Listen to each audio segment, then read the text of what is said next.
What's going on, everybody? In a previous video, I mentioned that we're gonna need to live a little bit, and in order to do so, we're gonna need to get some money so that we can set a budget so to see what we can spend it on. I previously first started doing the multi-apping for the first time in another previous video, and the expectation, I mean, it didn't turn out so well based off my expectations. We made about $338, but my expectation was I was gonna make probably 32 to plus dollars per hour, which didn't happen. I made like $29, but I think that that's probably an accurate. Well, maybe not accurate because we don't have enough data points, but it was a positive direction. Over spend it over an extra 2 hours from a 10-hour shift to a 12-hour shift. Those extra 2 hours are off peak times, and so you're not necessarily going to make more. You're going to make less, and because I was able to continue on and make consistent another $29, I guess you can, for an hourly rate, that turned out to be a good thing. So maybe I should just throw out my expectations and just keep collecting data points, and we can reassess how multi-apping is. But until then, we're gonna keep going and see how much money we can get for our budget. Early on in the morning, I'm getting these short distance orders, which is roughly around $7.50. That's the amount that I'm willing to accept, so that I accept if I get 4 every hour, I come out to be, $28 to $30 an hour, which is a good price for a non-peak time. And so throughout the morning, that's the orders that I'm accepting, and that's the pace that I get. Something else that I learned with Uber is that Uber Eats is that since Uber Eats is jumping from Uber, and Uber uses the maps where they get to a location and then the customer comes out to the car, the map doesn't exactly send you to the right building. It just sends you to the right vicinity. And that comes out to be a huge headache for me, learning that. And I end up running around, going to the wrong building. And so now I have to pay closer attention to which building it is and looking at the address as opposed to the Google Maps in DoorDash. So this is the next check-in. We're about 4 hours in. It is 1:27, and it is a complete turnaround from the last time I tried to multi-app in the morning. I started at 10:30ish. Today I started at 9:30, and yeah, it's a complete turnaround. I'm a lot more used to it, and I'm able to pace it and squeeze the orders in between each other, and also know which ones to reject and which ones to accept. It's a complete improvement, and I'm looking to continue on this pace.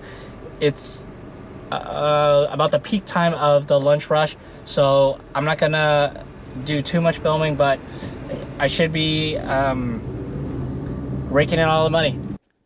Something new about Uber Eats that I just found out is that in the situation where you have to hand to the customer is given a PIN, and you have to enter that PIN into the app in order to complete the order, to signify that you actually met up with the customer and they give you the PIN so that you can complete the order. And I made the mistake of not getting the PIN, so I had to run back and get it from the customer. Something else that I didn't want to do in the last multi-apping session was to accept stack orders, because it doesn't show you where it is. But I realized if it's less than a mile, it's probably really close. So I go ahead and decide to accept stacked orders from Uber Eats that are less than a mile, and I get paid out really well. If you look at this order, these two stacked orders together, this is what I mean by accepting both of them. They have two different names for this restaurant, but this is actually one restaurant. And if you look at the restaurant's name outside the building, it's not even either one of these. Luckily for me, I'm a seasoned veteran. I already recognize that these two are the names of this specific restaurant.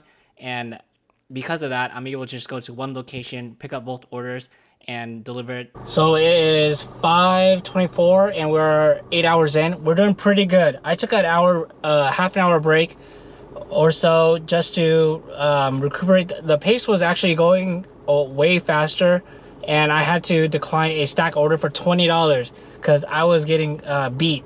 So I actually had to stop for 30 minutes and pause both apps just to sit down and eat and just take a breather. It was just surprisingly overwhelming having to juggle all these two apps. But it's dinner shift time. Hopefully we're looking to make a lot more than we are now, because dinner shift is usually a huge bump. So let's focus on getting as much money as we can. The dinner rush was absolutely bonkers. So I get this order from Sam's Sushi Bar, and then I also get a order from Billy Beach Sushi and Bar, both in the same direction. So I go ahead and accept both of them and get a payout of together. It was close to over $25. So that was done in 30 minutes. So I made $25 in 30 minutes. The pace was just that fast, and at one point I just couldn't handle it anymore. And in the last 2 hours, I actually only accepted 4 orders, and that was because it just got too much, and I just had to just slow down. Maybe mentally I'll get used to it. I think I will. And so, but for today, I am slowing down and taking it easy. At one point, the last order that I accept was a $17.42 for a less than 2 miles order. I thought this was fake. I thought the customer was baiting me and they're probably going to just take it away at the end. But sure enough, man, friendly people in Seattle, they follow through and give me a monster tip to end the day on a amazing note. Wow, just wow.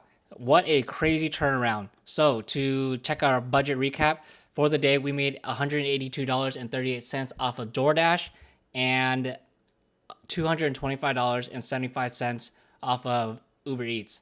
So altogether, with the total amount we made on the first time we did multi-apping, that is a total of $746 altogether. And that's going to be our budget towards our next venture. And as I mentioned before, I mean, we can't just keep going through life and working like peons and making money through DoorDash, working endless hours and not living life.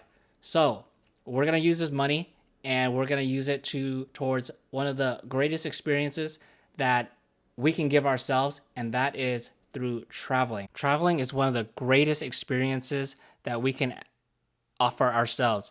Solo traveling pushes you outside your comfort zone to go eat food that is not offered in your area, and also gives you the opportunity to maybe meet and talk to people who have lived a different life than you. And so that's what we're going to do henceforth for this channel.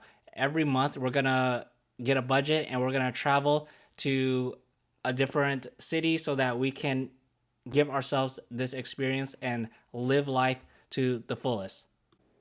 Here we are landing in beautiful capital of California, Sacramento, and we booked a 2-day, 1-night trip. So in Sacramento, it's blazing hot right now, 100 degrees for both days. But there's this river that runs through there where people like to hang out and stay cool.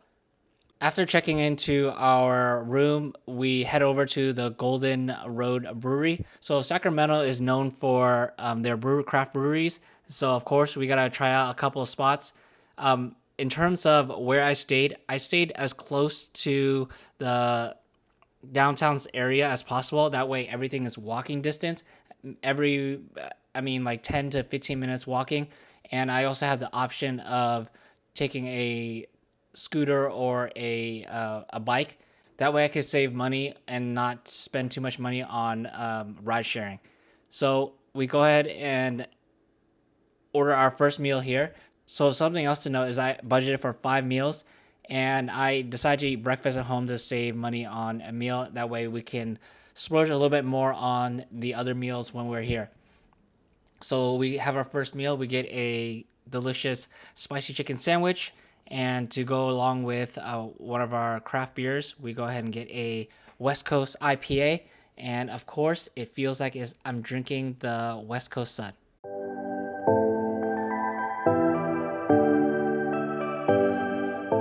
Hey, what's up? I'm just walking along, trying to find a scooter.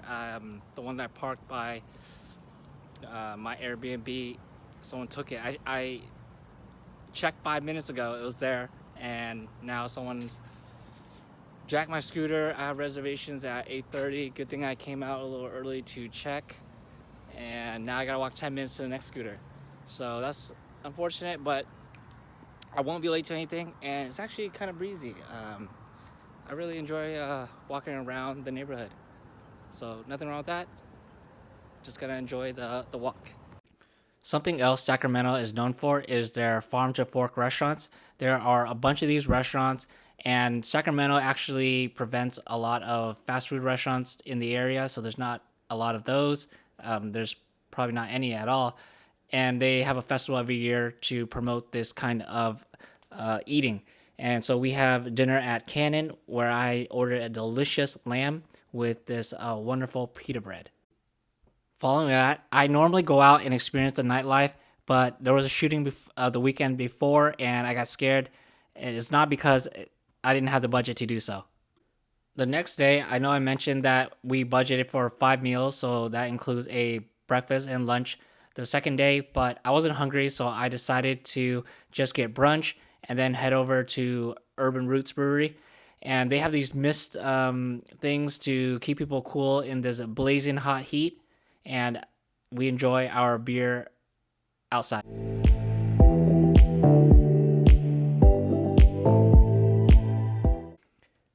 Given that I didn't have to spend money on another meal, I decided to go crazy with the Lime bikes and just ride around for fun. And it was really refreshing riding those Lime bikes in the wind in the warm summer. And I just really enjoyed it. I wasn't budgeting for this, but I went ahead and decided just to do it anyway. And it was a pretty good experience, in my opinion. So I'm hanging out in the Capitol right now, and man, I'm really loving all these trees around the downtown area. I wanted to get a clip of me just like scootering through the area, just passing all these trees every single block, but I didn't bring the right equipment, and I didn't want to risk my life just to get a shot for you guys. Because come on, I don't care that much. But next time I'll be more prepared. But man, it was probably one of the highlights, I want to say. The food is great, but the city just has all these trees, and it was just a nice, refreshing feeling. Not necessarily like being in a forest per se, but not necessarily being in the city. Just a little bit of the great feeling in between both. So that's what I'm liking this city, and you should definitely check it out yourself. Just walk through the city, and it's really refreshing. For the last meal of the trip, we head over to Table Vine, which is another farm to fork restaurant, and they have an amazing selection of wine, but we decide to go with a cocktail instead. And I also ordered a maple leaf duck breast dish, which was absolutely delicious. It felt like the farmers were thanking me for eating from their farm with every single bite. So we almost spent 100% of our budget. We spent a total of $734 of the $746 that we could have spent. So it was an amazing trip overall. It was really fun. I really enjoyed it. If you enjoyed the video, leave in the comments section down below where you would like to travel yourself.